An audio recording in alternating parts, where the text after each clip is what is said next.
Good morning, folks. Sorry it's come back to this. Time for C.W. Leonis to be debunked for the 5th time in 18 months. I have no idea why Dave Chappelle shows up when you search this, sorry, but inevitably, no matter what, people looking at sky images for the first time would rather assume that they've discovered something nobody else has found, and they refuse to look and see if it's been debunked or not. Sorry guys, fooled me 2 years ago as well. Then there's the people pointing to the SOHO images of backside CMEs and trying to call out NASA.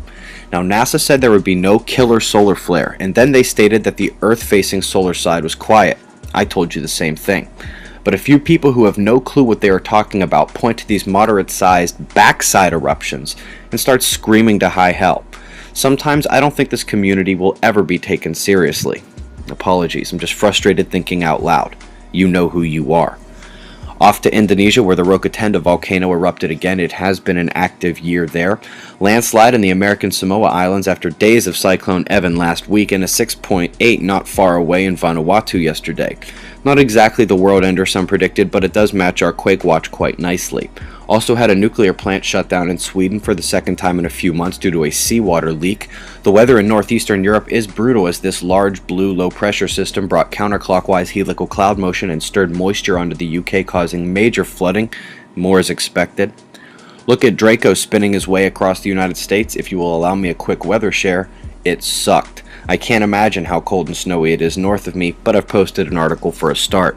On the right, you can see the remnants of Cyclone Evan, about to be a minor inconvenience for New Zealand, certainly not the monster it was before. Here's your thunderstorm warnings.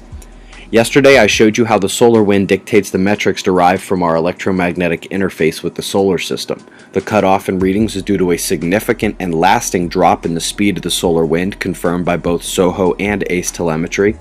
Interestingly, the flaring is starting to come back on the Earth side of the Sun. Just minor right now, as this flare watch has been a total flop so far. The active regions looked promising as they crested, but magnetically have been unable to produce a form that is conducive to strong instabilities. In fact, the disorganized mess of spots up north is currently beta gamma and more dangerous than the southern triangle of spots. The Earth footprint is a bit hard to see. Grainy means it's a backside connection to this large grouping right here, leaving those last two connections underneath this solar feature, better known as that aforementioned triangle, leaving this last sunspot group easily correlated with the right side of the charts. Got two more coronal holes turning towards Earth. One is on the solar equator. Venus heliocentrically conjoins Saturn today and geocentrically opposes Jupiter tomorrow. The quake and flare watch is nearly over. My eyes are on the development within those sunspots, and it's 5:49 a.m. Eastern Time. That's the news. Be safe, everyone.